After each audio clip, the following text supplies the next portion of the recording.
Hello class eighth. हमने अपनी first video में क्रॉप प्रोडक्शन की स्टेप्स को क्लियर किया था।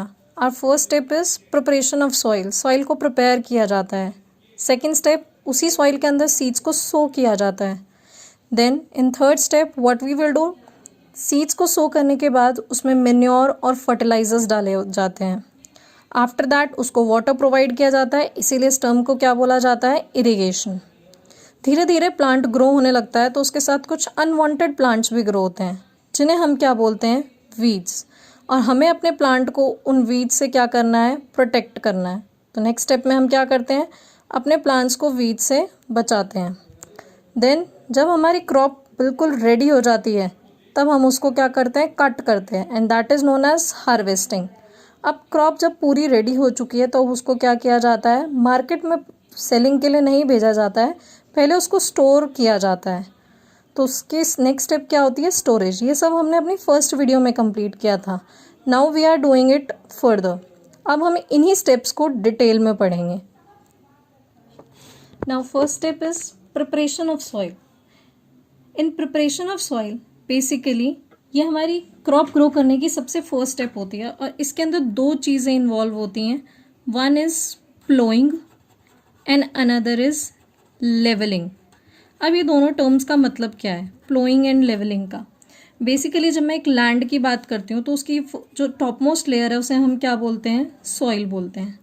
प्लोइंग का मतलब क्या है, खुरपी या फिर किसी भी एक टूल की हेल्प से, जिसे हम प्लो भी बोलते हैं या फिर हो भी बोलते हैं या कल्टीवेटर बोलते हैं, उनकी हेल्प से सॉइल को जो एक टॉप लेयर बनी हुई है उसको बार बार ऊपर नीचे करा जाता है।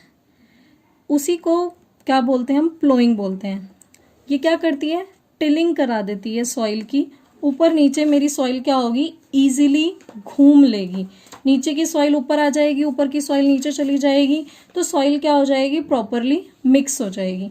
सो that is known as ploughing, जिसमें सॉइल क्या हो जाएगी, साथ साथ लूज भी हो जाएगी।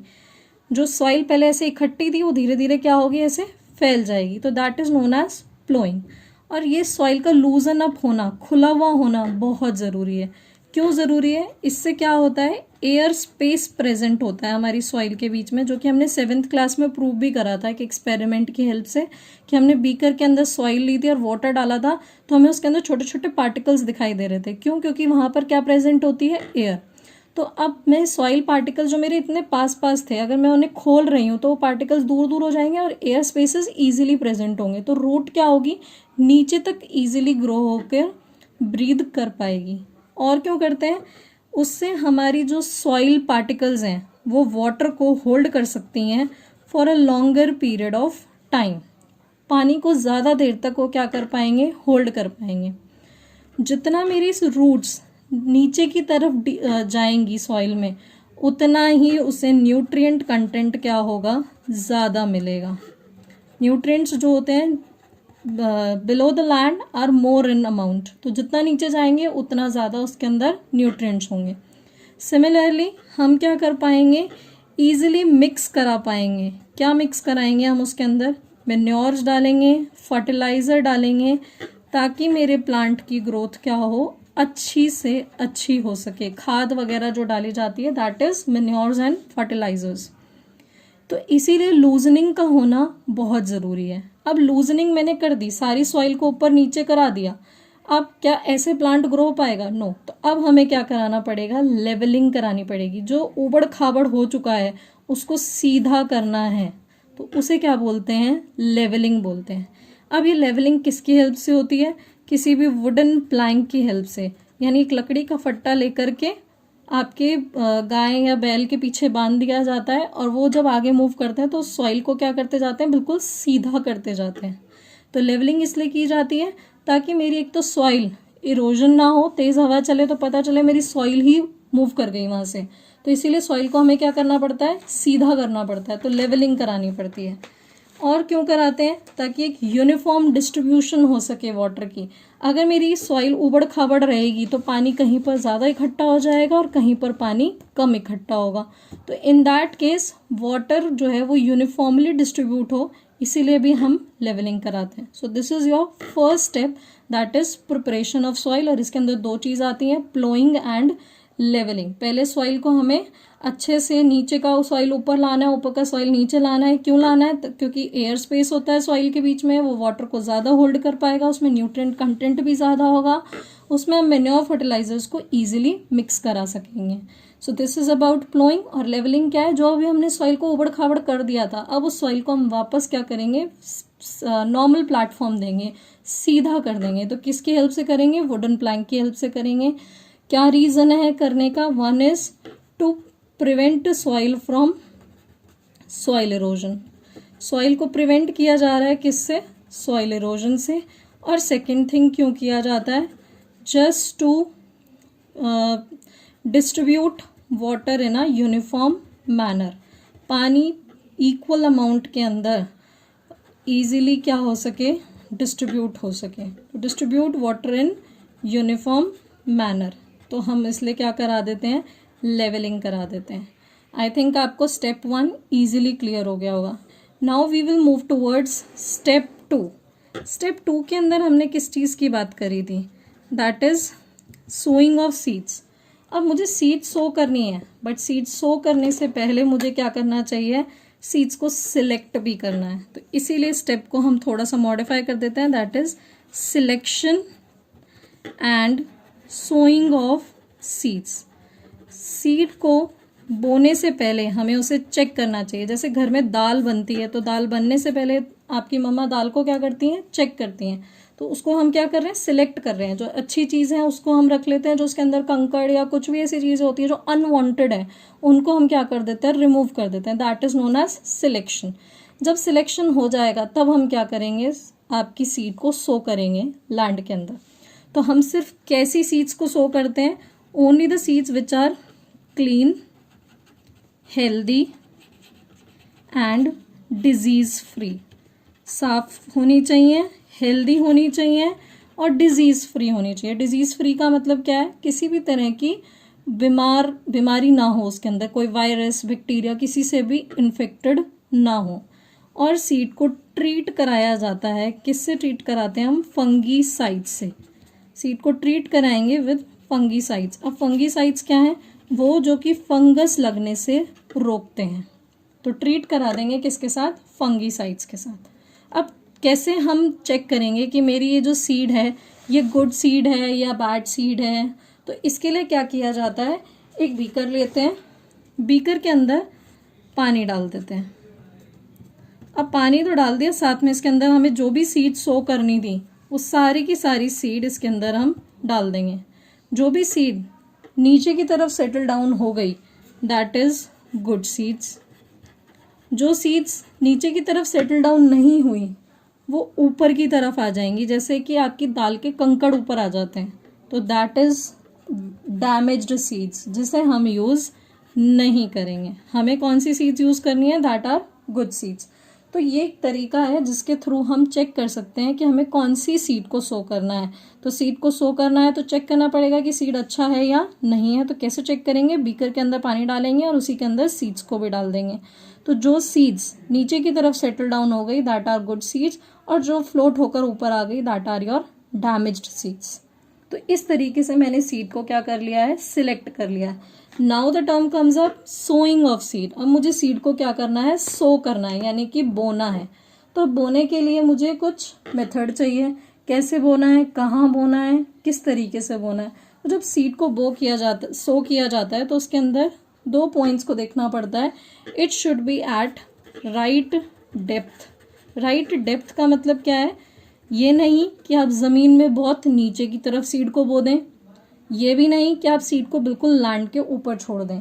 आपको उसे ना तो बहुत शैलो छोड़ना है, ना ही बहुत डीप ले जाना है। It should be at accurate point. And the second thing, it should be at right intervals. Right intervals का मतलब क्या है? ये मेरी लैंड है, एक सीड मैंने यहाँ डाला और दूसरा भी यहीं डाल दिया, तीसरा भी यहीं डाल दिया। तो इस केस में क्या होगा? सारे सीड्स आसपास हो गए, तो जब प्लांट ग्रो करेगा तो उसको प्रॉपर अमाउंट ऑफ न्यूट्रिएंट्स नहीं मिलेंगे। So this is the wrong way of sowing seeds. Seeds को कैसे सो करना चाहिए? It should be at equal distances. First seed यहाँ है तो सेकेंड सीड यहाँ, and third seed should be at this place. तो इक्वल अमाउंट में सीड्स को मुझे क्या करना है? सो करना है। अब पॉइंट ये आता है सीड्स को सो कैसे किया जाएगा, मेथड यूज होगा कुछ। तो इसके अंदर दो तरह के मेथड्स हैं, one is your traditional method and one is your modern method. अब ट्रेडिशनल और मॉडर्न मेथड में क्या डिफरेंस है? ट्रेडिशनल मेथड के अंदर बेसिकली क्या किया जाता था, जो सीड्स को सो करने के लिए ले जाते थे तो जो हमारी एक फनल होती है, जैसे आपने साइंस लैब में भी देखी होगी, इस तरह की फनल होती है, फनल के अंदर सीड्स को डाल दिया जाता था और उसके साथ क्या करते थे, ट्यूब्स अटैच कर देते थे। ट्यूब्स अटैच करने के बाद ऊपर से यहाँ से सीड डाला, वो ट्यूब से यहाँ जाएगा और किस में चला जाएगा, लैंड में। तो इस तरीके से उसे लैंड में डालते हुए चले जाते थे। अब ये बहुत ही टाइम कंज्यूमिंग था, तो मॉडर्न मेथड लाया गया। मॉडर्न मेथड क्या है, by seed drill.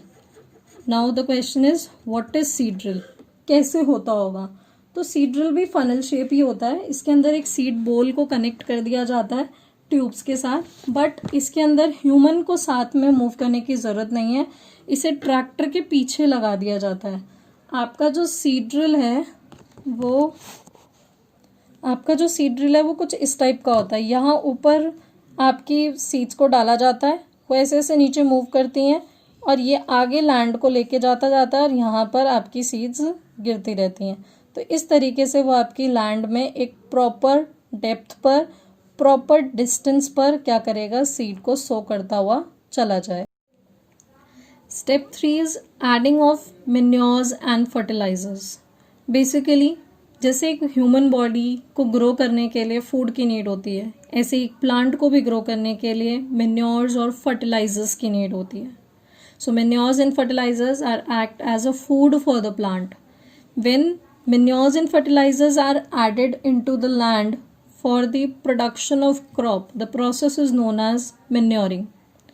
Now both these things are different from each other because manures are the organic substances and fertilizers are the inorganic substances. Fertilizers are your inorganic substances. Inorganic substances और organic substances में difference क्या है? Organic substances जो हैं वो किससे prepare किए जाते हैं, आपके डिकम्पोजिशन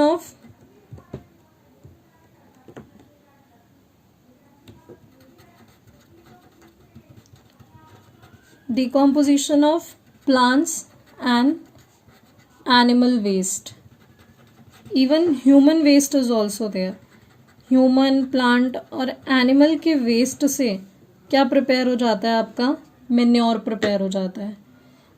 और इसको आप अपनी घर में भी प्रिपेयर कर सकते हैं, but when we talk about fertilisers, so they are inorganic substances और inorganic salts which is not prepared at home.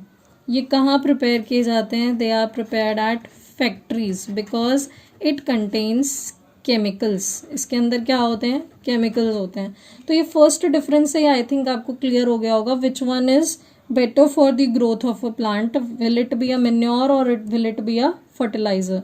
So I think manure are more better than fertilisers because in this case organic substances are present, but in case of fertilizer chemicals are present. And other differences are also there.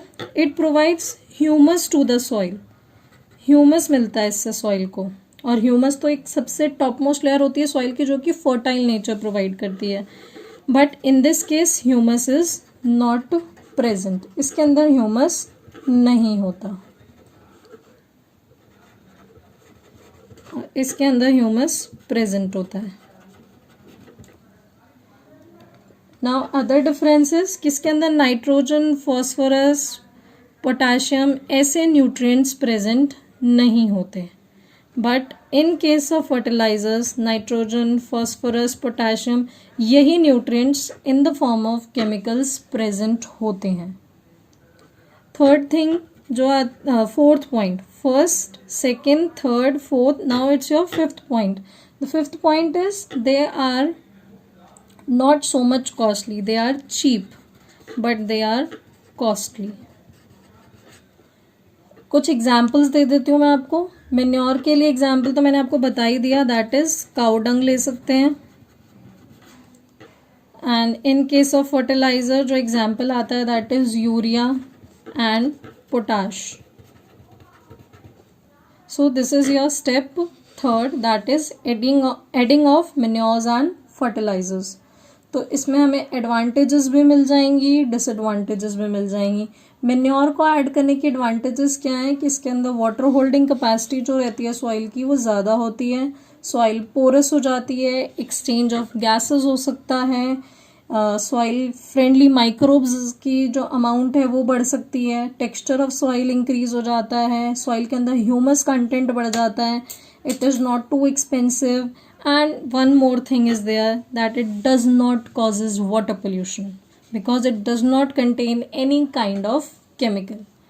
And similarly, as these are the advantages of manure, so there are some disadvantages of fertilizers also. तो क्या disadvantages हैं? First thing is that कि इसके अंदर chemicals present है. So basically जब chemicals present है तो उसके अंदर हमारा सॉइल पोल्यूशन भी हो रहा है और वाटर पोल्यूशन भी हो रहा है.